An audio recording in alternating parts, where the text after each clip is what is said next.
तो वो जो कष्ट हुआ, माफी मांगता हूं। मगर आज आज आज आज आज आज आपको डरने की जरूरत नहीं है। अब बैठ जाओ भाई।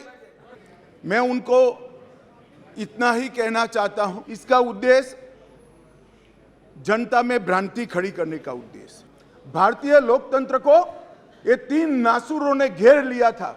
नरेंद्र मोदी जी ने भ्रष्टाचार, परिवारवाद और तुष्टीकरण को हटाकर पॉलिटिक्स ऑफ परफॉर्मेंस को तरजीह दी। भगवान बहुत दयालु है। ईश्वर ने विपक्ष को सुझाया और वो प्रस्ताव लेकर आए।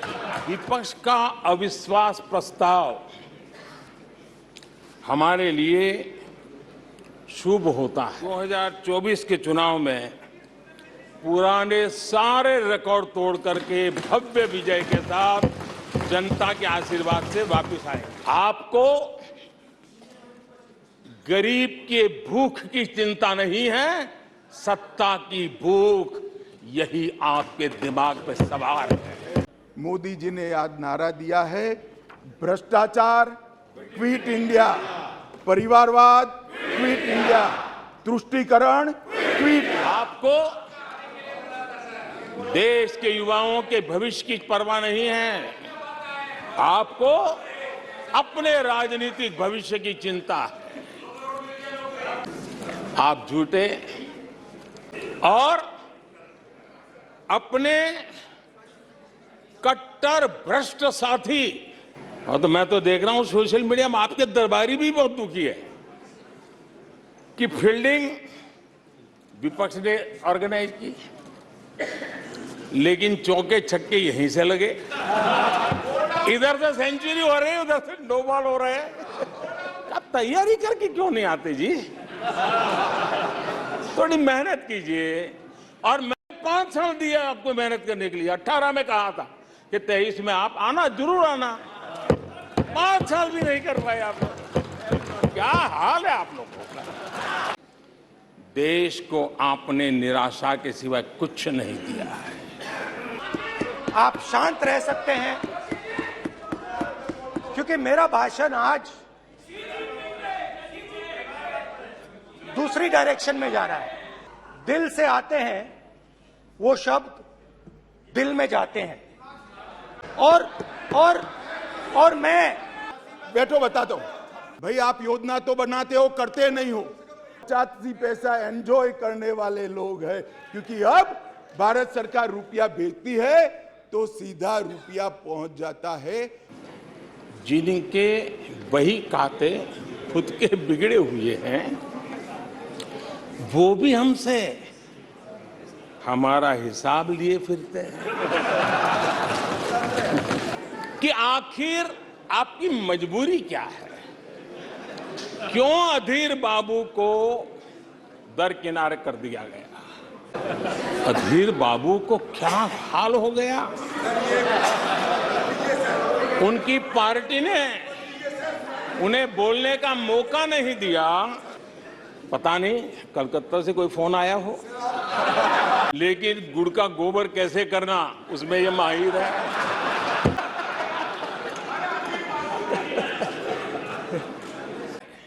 चाहे हम हैं, चाहे आप हैं, देश के कोटि कोटि जन है, ये टाइम पीरियड बहुत अहम है। ये कालखंड जो घड़ेगा उसका प्रभाव इस देश पर आने वाले 1000 साल तक रहने वाला है। तुम क्यों चल रहे हो? क्या तुम्हारा लक्ष्य क्या है?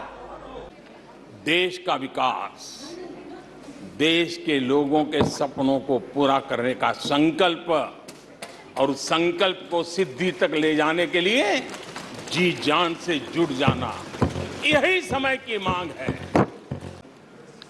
हमने भारत के युवाओं को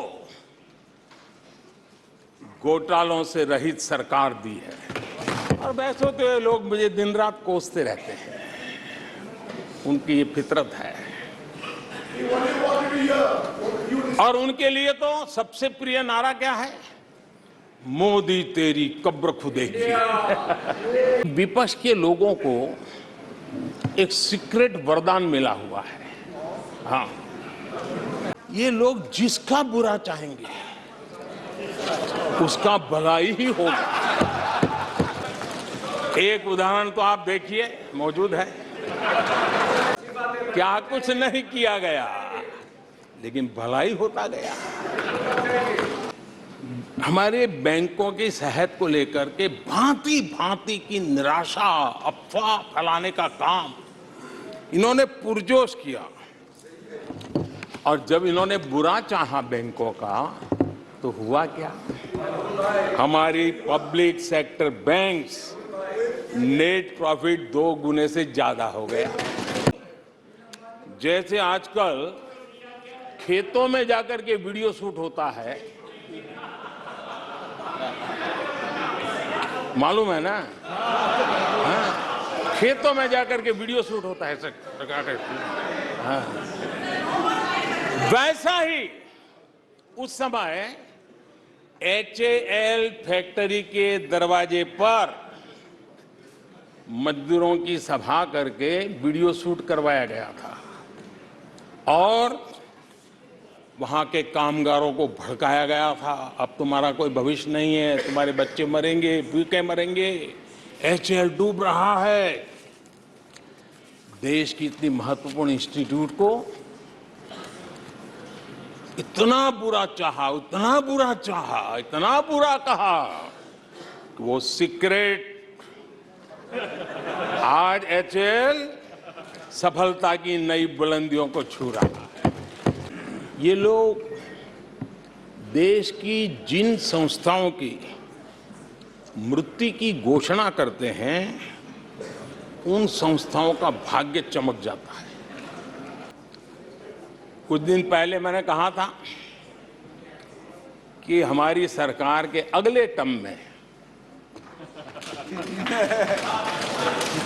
तीसरे टर्म में,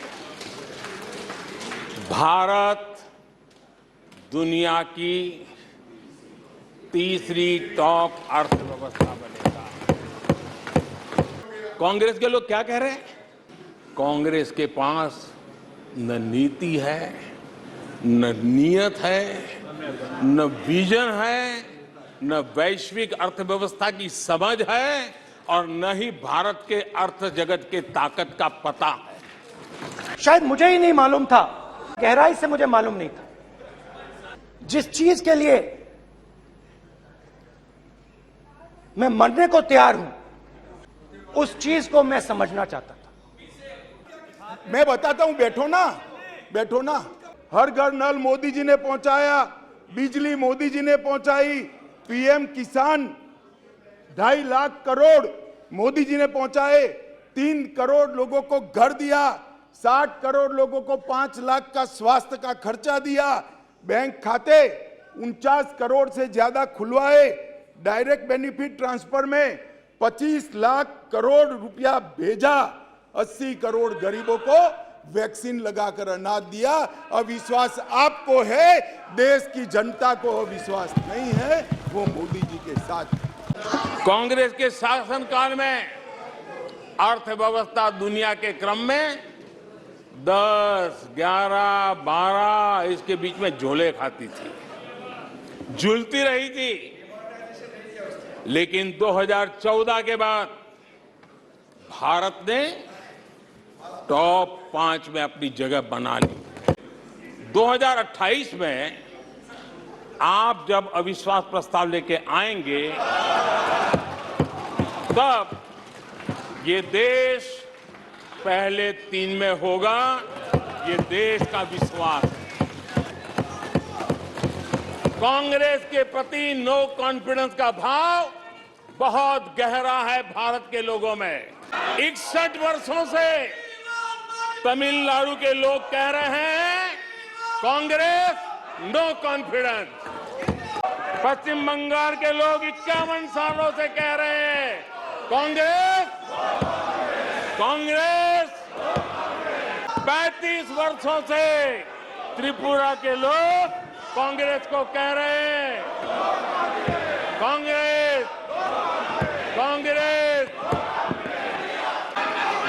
भलाई की बात बताता हूं। मैं आज इस मौके पर हमारे विपक्ष के साथियों के प्रति अपनी संवेदना भी व्यक्त करना चाहता हूं।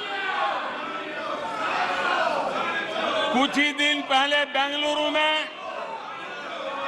आपने मिलजुल कर करीब करीब 1.5-2 दशक पुराने यूपीए का क्रियाकर्म किया है,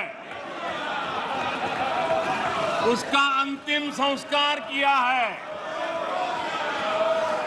लोकतांत्रिक व्यवहार के मुताबिक मुझे तभी आपको सहानुभूति जरूर व्यक्त करनी चाहिए थी, संवेदना व्यक्त करनी चाहिए थी, लेकिन देरी में मेरा कसूर नहीं है। देरी में मेरा कसूर नहीं है, क्योंकि आप खुद ही एक और यूपीए का क्रियाकर्म कर रहे थे और दूसरी ओर जश्न भी मना रहे थे। और जश्न भी किस बात का? खंडहर पर नया प्लास्टर लगाने का। इनकी मुसीबत ऐसी है, खुद को जिंदा रखने के लिए इन्हें एनडीए का ही सहारा लेना पड़ा है। लेकिन आदत के मुताबिक घमंड का जो आई है ना, आई वो उनको छोड़ता नहीं है। और इसलिए एनडीए में 2 आई पिरो दिए, 2 घमंड के आई पिरो दिए। पहला आई 26 दलों का घमंड और दूसरा आई एक परिवार का घमंड। एनडीए भी चुरा लिया और इंडिया के भी टुकड़े कर दिए। I dot, N dot, D dot, I dot. Tamil Nadu सरकार के एक मंत्री ने कहा है, इंडिया उनके लिए कोई मायने नहीं रखता। इंडिया उनके लिए कोई मायने नहीं रखता। उनके मुताबिक तमिलनाडु तो भारत में है ही नहीं। इन्हें लगता है कि नाम बदलकर देश पर राज कर लेंगे। गरीब को चारों तरफ उनका नाम तो नजर आता है, लेकिन उनका काम कहीं नजर नहीं आता। आज मैं उस भावना को देखूं तो वो अहंकार था, मगर भारत अहंकार को एकदम मिटा देता है। भेड़िया जो निकला था वो चींटी बन गई एकदम। बाहर से तो अपना लेबल बदल सकते हैं, लेकिन पुराने पापों का क्या होगा? यह पाप आपको लेके डूबेंगे। और सच में ऐसे अनुभव हम सबको है, कभी कभी सच निकल जाता है।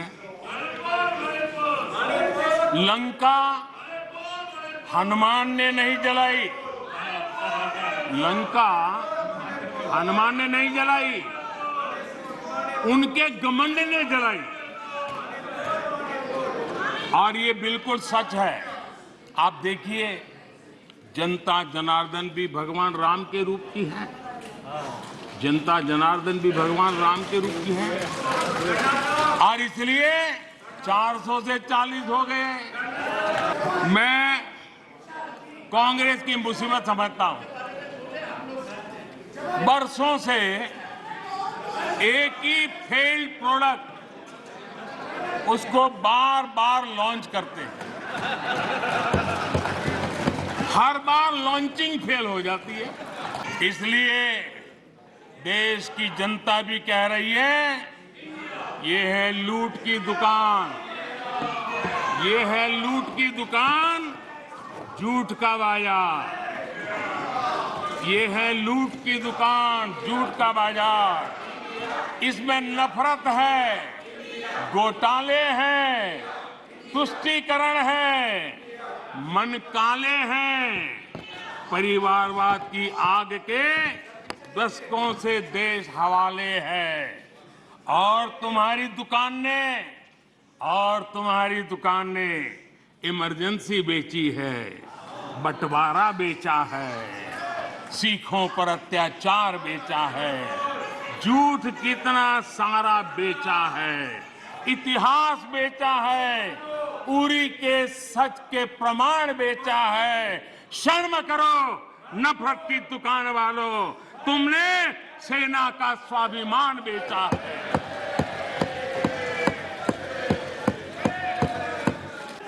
जिन लोगों ने कभी गमले में मूली नहीं उगाई, जिन लोगों ने कभी गमले में मूली नहीं उगाई, वो खेतों को देखकर हैरान होने ही होने हैं। जिन्होंने हमेशा गाड़ी का शीशा डाउन करके दूसरों की गरीबी देखी है, उन्हें सब हैरान करने वाला लग रहा है। इन लोगों को पता है कि इनकी नई दुकान पर भी कुछ दिनों में ताला लग जाएगा। ये देश में ये घमंडिया गठबंधन ऐसी अर्थव्यवस्था चाहता है जिससे देश कमजोर हो और उसका सामर्थ्य बढ़ न पाए। हम अपने आसपास के देशों में देखते हैं, जिन आर्थिक नीतियों को लेकर के कांग्रेस के और साथी आगे बढ़ना चाहते हैं, जिस प्रकार से खजाने से पैसे लुटाकर वोट पाने का खेल खेल रहे हैं, हमारे आसपास के देश के हालात देख लीजिए, दुनिया के उन देशों की स्थिति देख लीजिए। और मैं देश को कहना चाहता हूं, इनसे सुधरने की मुझे कोई अपेक्षा नहीं है, वो जनता इनको सुधार देगी। ये लोग, ये घमंडिया गठबंधन, ये लोग भारत के दिवालिया होने की गारंटी है। भारत के दिवालिया होने की गारंटी है।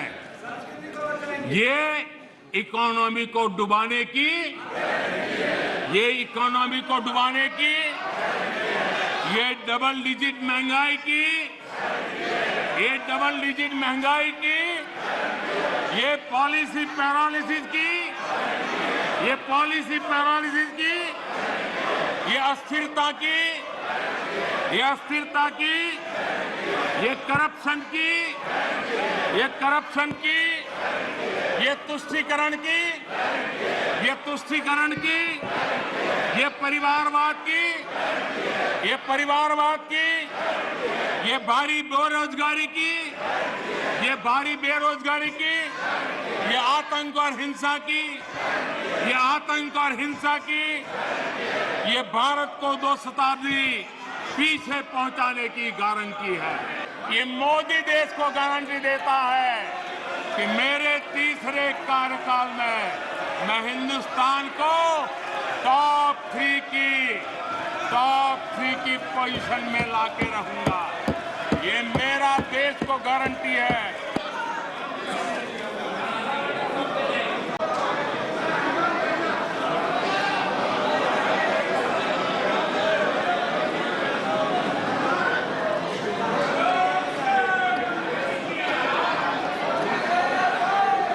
जिनका भरोसा नहीं होता है, वो सुनाने के लिए तो तैयार होते हैं, लेकिन सुनने का धैर्य नहीं होता है।